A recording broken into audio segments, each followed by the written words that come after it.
Saudara yang dimuliakan Allah Subhanahu wa taala, maka Nabi memanggil Bilal bin Abi Rabah. Bilal, ta'al, sini Bilal.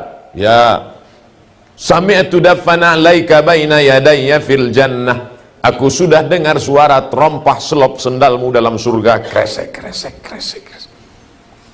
Yang mengumandangkan azan subuh dua orang. Pertama Abdullah bin Ummi Maktum, buta.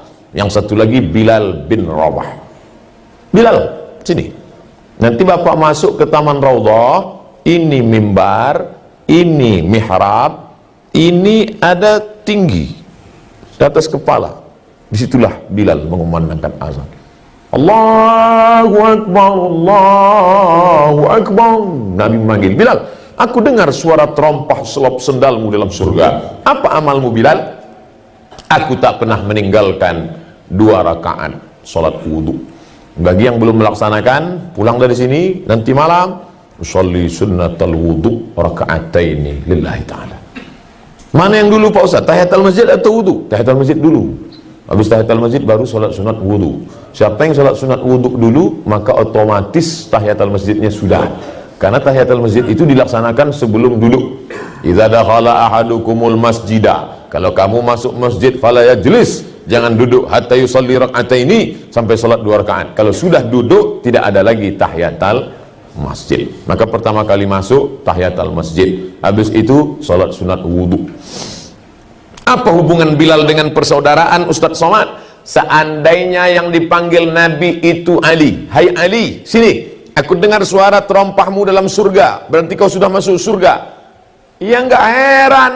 Ali kan sepupu Nabi. Ali kan menantu Nabi. Ali kan Quraisy, anak muda, cerdas, ganteng.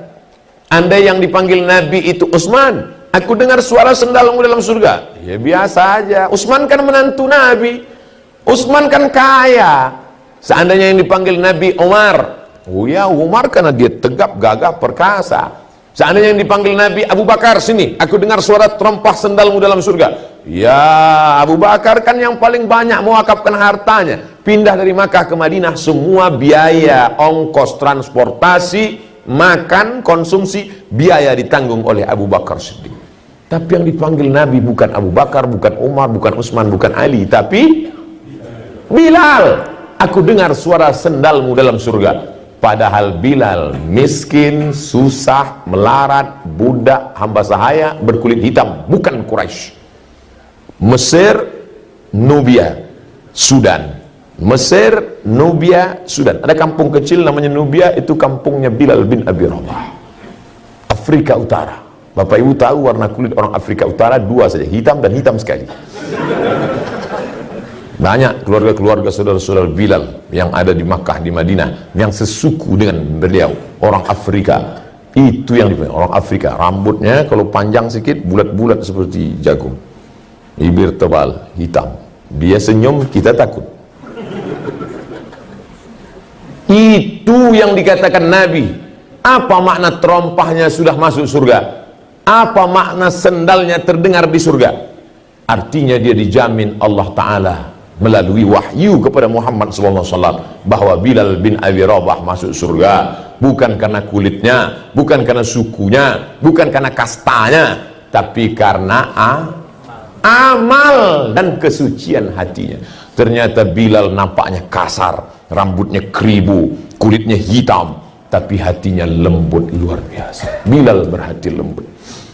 Di mana lembutnya hati Bilal Ustaz? Meninggal Nabi Muhammad sallallahu alaihi wasallam, Bilal tak lagi sanggup mengumandangkan azan di Masjid Nabawi. Maka Bilal pun pindah ke Syam. Di Syam lah dia. Meninggal Nabi, naiklah Abu Bakar Siddiq. Dengan debat yang luar biasa. Tempat berdebat itu namanya Saqifah Bani Sa'idah. Saqifah, tempat yang ada atapnya. Kalau sekarang balai pertemuan seperti ini. Saqifah dari kata saqaf. Saqaf artinya atap. Menghadap ke arah kiblat, Masjid Nabawi, kiblat, sebelah kanan ada gedung Museum Asmaul Husna, sebelah Museum Asmaul Husna ada Saqifah Bani Sa'idah. Bapak-bapak sudah ke sana? Alhamdulillah. Sengaja pemerintah Saudi Arabia tanah termahal di dunia, Makkah Madinah, kalah tanah Las Vegas. Tapi tanah ini tidak boleh dibangun hotel. Untuk menghormati apa? Karena disinilah perdebatan sahabat untuk mengangkat pemimpin setelah Nabi Muhammad sallallahu alaihi wasallam. Nabi Muhammad sudah meninggal. Siapa penggantinya? Bukan penggantinya sebagai nabi, bukan. La nabiyya ba'da, tak ada nabi setelah dia, tapi menjadi pengganti kepemimpinan Islam. Itu pentingnya Islam mengangkat pemimpin. Kata orang Makkah, yang akan menjadi pemimpin adalah Umar. Kata orang Madinah, calon kami adalah Sa'ad. Waktu itu ada dua calon, satu Umar, satu Sa'ad. Datang Abu Bakar membacakan hadis. Apa kata Abu Bakar? Al-a'immah min Quraisy, pemimpin mesti berasal dari Quraisy. Dengan dibacakannya hadis pemimpin mesti keturunan Quraisy, maka tereliminasilah Sa'ad, karena Sa'ad bukan Quraisy. Marahkah dia? Tidak, karena Nabi berkata, minnal amir wa minkumul wazir, pemimpin dari golongan Quraisy, sedangkan dari Madinah akan menjadi wazir, menteri-menteri, pembantu nanti. Kalau begitu Umar yang kita pilih. Umar pun rendah hati, kata Umar, ada yang lebih layak daripada aku. Siapa? Orang yang waktu Nabi sakit tidak bisa jadi imam sholat, dan yang ditunjuk Nabi menjadi imam pemimpin sholat, itulah sebenarnya signal untuk menjadi pemimpin di luar sholat. Siapa yang disuruh Nabi waktu sakit jadi imam sholat? Abu Bakar Siddiq. Maka Abu Bakarlah diangkat melalui baiat. Mana Ali? Oh, Ali sedang menjadi oposisi karena tidak setuju dengan Abu Bakar. Kata orang yang tak ngerti sejarah, Ali di mana waktu itu? Kenapa Abu Bakar dengan Umar saja di Saqifah Bani Sa'idah? Ali mengurus jenazah Nabi Muhammad sallallahu alaihi. Ali, Abbas, Abdullah bin Abbas, Hasan, Husain, mereka mengurus jenazah. Orang yang suka melintir sejarah, dipelintir ini. Lihat betapa tamaknya Abu Bakar dan Umar, betapa rakusnya penjahat-penjahat politik ini. Sementara Ali sibuk mengurus jenazah Nabi, karena mereka lebih mementingkan Nabi. Sementara ini orang tak peduli jenazah Nabi. Orang kalau tidak ngerti sejarah mudah dipelintir. Abu Bakar dengan Umar mementingkan Islam, karena kalau satu malam tanpa pemimpin hancur dunia. Maka Abu Bakar dengan Umar, Utsman, sahabat berkumpul di Bani Sa'idah untuk cerita masalah politik kepemimpinan. Sedangkan Ali, Abbas, Abdullah bin Abbas, Sayyidina Al-Hasan, Sayyidina Al-Husain, Sayyidina Fadl bin Abbas, mereka mengurus jenazah. Karena dalam Islam diajarkan kalau kita mati, yang ngurus jenazah kita siapa? Keluarga.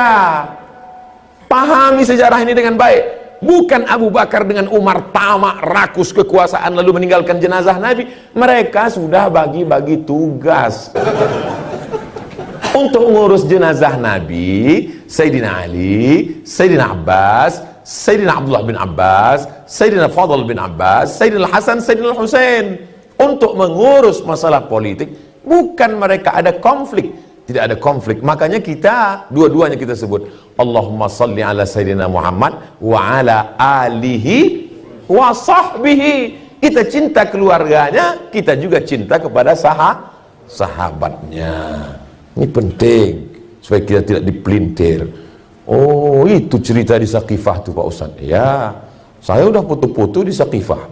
Pengetahuannya belakangan. Nanti waktu update masukkan cerita ini. Nah, saya udah update kemarin Pak Ustaz. Update sekali lagi. Ini edisi revisinya. Jadi kita sedang menebarkan kebaikan-kebaikan kepada teman-teman, kepada sahabat-sahabat kita. Lalu kemudian maka naiklah Abu Bakar menjadi khalifah. Abu Bakar jadi khalifah cuma 2 tahun. Setelah itu dia pun meninggal juga. Naik jadi khalifah umur 61, meninggal umur 63. Lihatlah. Sama dulu dengan Nabi, satu tempat waktu hijrah. Dan dia ingin setelah mati pun kuburnya dekat juga. Aku ingin kuburku dekat dengan Nabi Muhammad sallallahu alaihi wasallam. Indahnya Abu Bakar, waktu hidupnya dekat Nabi, setelah meninggalnya pun dekat dengan kubur Nabi. Kita hidupnya jauh, mati pun jauh. Masih ada kesempatan untuk dekat-dekat dengan Nabi. Pulang dari sini, nanti sore, nanti malam, besok pagi. Habis itu jauh. Jauh dari Pekanbaru, dari Riau, dari Jakarta, dari Sumbar. Gimana nih Pak Ustaz? Kau tetap bisa dekat dengan Nabi. Kapan? Waktu kau katakan Assalamu alaika ayyuhan nabiyyu wa rahmatullahi wa barakatuh. Saya kalau mengucapkan orang nun yang jauh di sana, Assalamu alaihi, peace be upon him, bahasa kampung kami. Tapi kalau orangnya di depan, Assalamu alaika, peace be upon you. Waktu sholat kita gunakan Assalamu alaihi atau Assalamu alaika? Assalamu alaika, seakan-akan dia selalu ada bersama.